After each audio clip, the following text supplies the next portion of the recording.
It's a little bit like the cat, you know, the cat or the lion. The purring. Kradenie mačky. Feel the vibration of your... Oh. Yeah, you got a real one.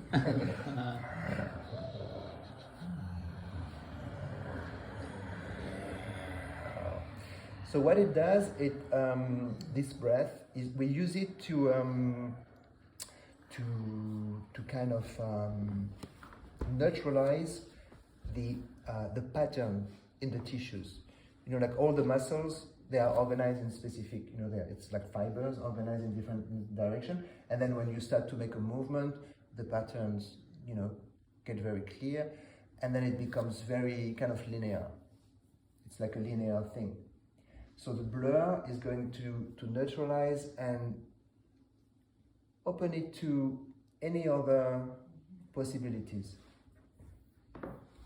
Yeah? So it's like, you like for instance, the tissue of the octopus, when you see, you know, this tissue is open in all directions. It can move, it's not organized into you know, directional fibers. It doesn't contract like that and release like that.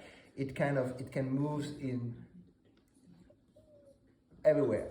That's why the octopus can go into a bottle and move out, and because it's totally multidimensional. So the blur is kind of a sound that opens our tissues to a potential of that, of kind of clearing the information of the pattern and exploring what's there, exploring how I can open up, I can destructure. I destructure to find the bioinformation that will inform my system in a different way. So I'm not decomposing, I'm not destructuring to kind of be a mess, but I'm destructuring, deconstructing what my habits are, what is in my tissues, so the bioinformation can flow in again and inform my system in another way that I may want. My intention is to increase and to broaden my range of movement, the way I relate to the world, you know, and that comes from the bioinformation. It doesn't come only from the cultural mind. There is also a sense of, there is a movement in the evolution, in how we evolve towards apparently complexity, so, and more variation, system that opens to create other system. So that's the movement. And so I'm kind of easing that, so I don't consolidate into what I know and what I can do. I open my system to, okay, I know how to do that. I don't need to consolidate, it's already there. And I can open to another way. And I can experience the world in a different way. You're getting the point? So, and the dinosaur tail has very much to do with your spine, with the health of your spine, and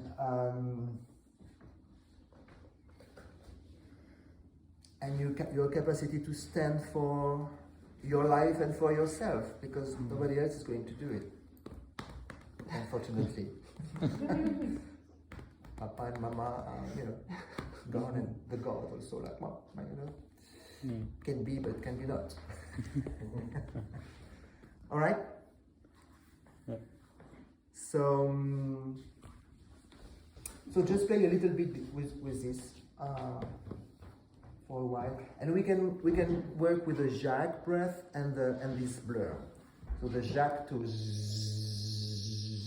really get into the bone of your spine, and then the blur. Yes. And then see when you feel comfortable, see if you wanna if you look around and you see someone like Susanna that's ready to kind of have a little interaction. And it's not like so it's not that we have to do something, it's just that we are curious to what is it that we are doing, what is it that we are expressing. And maybe it's like flirting, maybe it's like a kind of bit like maybe something other senses comes, you know, maybe the smelling, or maybe something, and maybe you will want to rub your bag, or maybe you will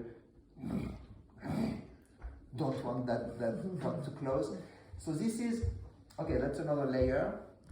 That's what we. It's not too. It's too much. So the other layer is limbic activation. You know what limbic activation is?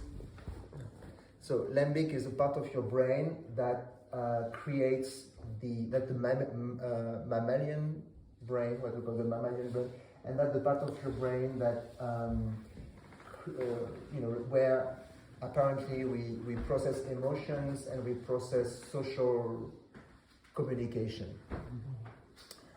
So we don't have. I mean, we tend the cultural anatomy in general. I mean, it depends now. It's really interesting, but it tends to neutralize and to kind of make it that you have no limbic activation. So you're like a robot a bit. You know, like man, it's like nothing really happened. You know, you're really like you know, when you look at the politicians. That's how how they are. They're kind of robots. Like they just like, you know, nothing happened. It's like totally like no limbic activation at all.